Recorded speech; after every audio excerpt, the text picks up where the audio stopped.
Mesdames et messieurs, bonsoir et bienvenue à ce 19h. Le secteur de l'agriculture vient de s'enrichir de 316 nouvelles capacités. Ils sont le fruit du centre polyvalent de Maturku.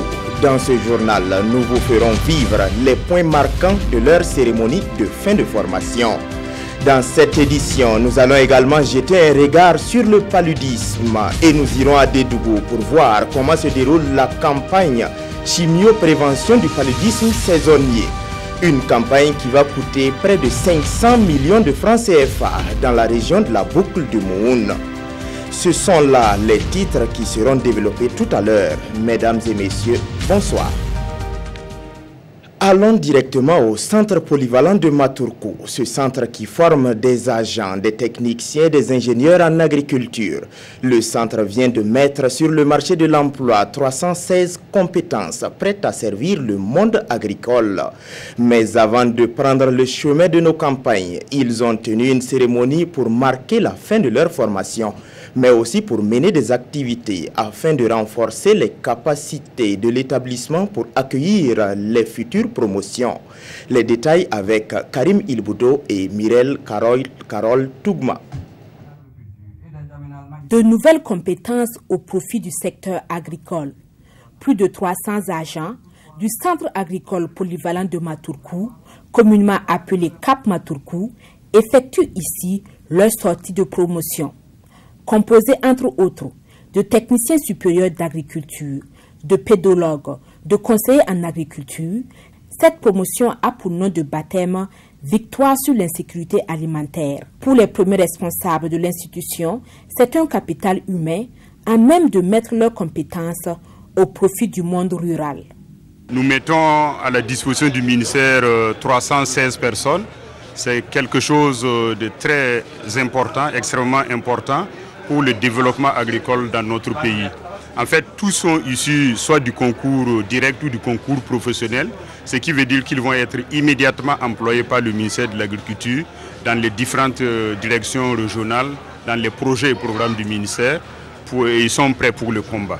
Toutes ces personnes qui ont été formées à différents niveaux, chacun aura sa place dans le développement du monde rural. L'encadrement de proximité se fera davantage. La conception se fera davantage pour justement le secteur rural qui est un secteur promoteur de notre développement économique et social. Ce secteur promoteur fait face aujourd'hui au défi du changement climatique. D'où le thème de cette cérémonie, rôle et place du technicien d'agriculture dans l'amélioration de la productivité agricole dans un contexte de changement climatique. Nous allons véritablement travailler à soutenir nos braves paysans qui se battent chaque jour que Dieu fait. En faisant quoi? En leur donnant les informations appropriées, les moyens appropriés, afin qu'ils puissent aujourd'hui s'adapter à la nouvelle donne. Tout en faisant ressortir leur satisfaction à l'issue de cette formation, les impétrants ont fait des doléances, comme pour y répondre, l'inauguration d'un barrage, d'une salle polyvalente et la pose de la première pierre d'un dortoir R+1 sont désormais choses concrètes ici au Cap Maturku. La commune de Béguédo, dans la région du plateau central, serait fière d'accueillir ces nouveaux techniciens d'agriculture. Mais avant, elle a traduit une autre de ses fiertés ce week-end, celle de magnifier le travail abattu par les enseignants. La mairie de Béguédo a ainsi décerné aux enseignants et directeurs d'école de la commune des attestations et des prix divers. Une manière d'inviter ces acteurs de l'éducation à redoubler d'efforts dans leur travail. Le compte rendu est signé Issa Kafando et Nathalie Sawadogo. Seydou Zouré est le meilleur enseignant de la circonscription de l'enseignement de base de Béguédo. Enseignant à l'école Béguédo C, il a présenté pour l'année scolaire 2016-2017 75 candidats au certificat d'études primaires, dont 74 sont admis. Un mérite magnifié ici par la mairie de Béguédo. Mon secret dans le travail, c'est l'abnégation ou le dévouement et puis l'amour du travail bien fait et l'organisation de la classe. Comme lui, ils sont au nombre de 14 enseignants comme directeurs à recevoir des distinctions pour leur performance. J'ai fait un résultat de 83,64% à l'examen l'an passé. À travers ce prix, c'est une manière de nous interpeller à redoubler d'efforts.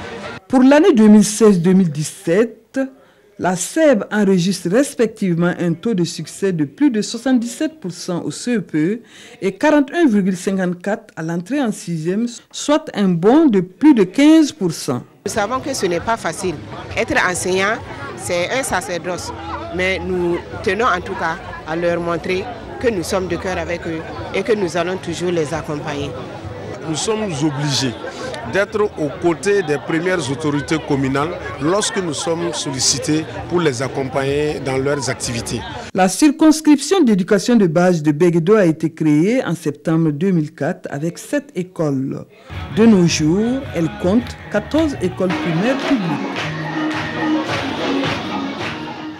Restons toujours dans le domaine de l'éducation pour noter que pendant que la commune de Begdo magnifie ses enseignants, la commune de Dablo dans la région du Nord se voit dotée d'une école composée de 3 salles de classe, de bureaux et de logements pour enseignants. Ces infrastructures ont coûté près de 36 millions de francs CFA.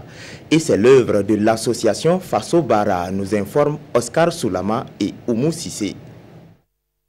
Il n'y a pas très longtemps, c'est dans ce hangar de fortune que les élèves de l'école primaire de Tansega dans la commune rurale de Dablo cherchaient le savoir.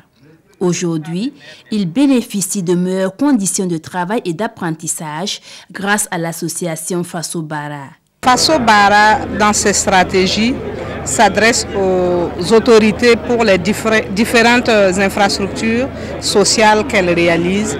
Et c'est à ce titre que nous avons approché le gouvernorat et c'est en collaboration avec les autorités éducatives que le gouverneur nous a donc fait la proposition du village de Tansega. D'un coût de plus de 35 millions de francs CFA, ces infrastructures viennent résoudre un tant soit peu le problème des écoles sous paillotes dans la commune de Dablo. C'est un problème que nous, les collectivités territoriales, surtout les communes, au niveau rural, vraiment, on n'a pas les moyens pour construire ces infrastructures. Donc si nous gagnons que des partenaires comme ça viennent absorber un peu nos écoles sous paillettes, vraiment, c'est ça satisfait.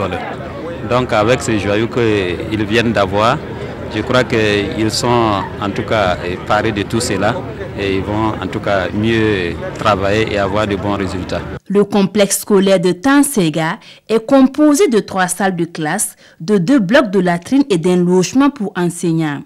L'association Faso Bara a également fait don de 90 tables bancs, des bureaux de maîtres et des armoires métalliques.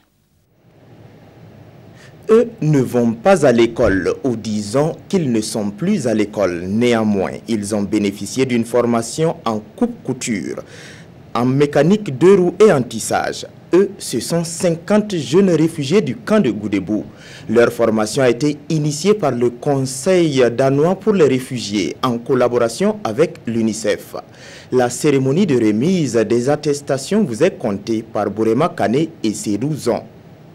Après 2 mois d'apprentissage en coupe-couture, Ak Ibrahim Mohamed reçoit son attestation de fin de formation.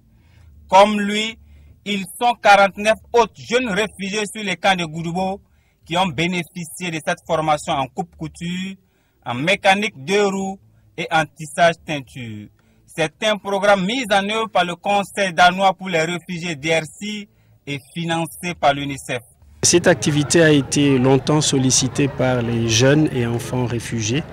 Et pour le moment, l'UNICEF a été sollicité et était disposé à mettre de côté un peu de ressources pour aider les jeunes à améliorer leur avenir. Et puis elle est préparée à affronter la vie. Ces jeunes seront mis en groupe de 5 pour la mise en œuvre de leurs activités professionnelles. Et chaque unité de production bénéficiera des kits d'installation et un fonds de démarrage d'une valeur de 100 000 francs CFA. Merci nous a aidés là. Nous, on va chercher à placer un atelier dans le camp de Goudébou. Cette cérémonie de remise d'attestation était l'occasion pour les responsables du Conseil danois pour les réfugiés et de l'UNICEF de découvrir les réalisations de ces apprenants en coupe-couture et en tissage teinture. Venons-en à présent au dossier de ce journal consacré au paludisme. Et dans l'élément qui va suivre, nous vous invitons à jeter un regard sur la campagne chimio-prévention du paludisme saisonnier. Pour cette campagne, la région de la Boucle du Monde dispose de 500 millions de francs CFA pour prévenir le paludisme ou le traiter à temps. Plus d'explications avec Ousmane Savadogo et Yacouba Goro. Elle est triste. Le paludisme la fait souffrir. Comme elle, ce sont des milliers d'enfants qui sont admis dans les structures sanitaires de la région de la Boucle du Monde pour la même cause.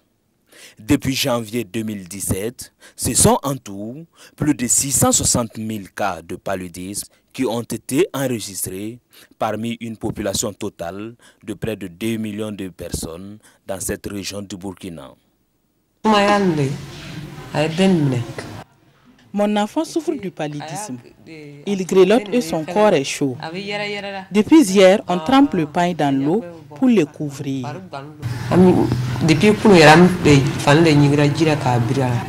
Disons de janvier jusqu'au mois d'août, nous avons enregistré un total de 1412 patients souffrant du paludisme, dont 973 cas de paludisme grave.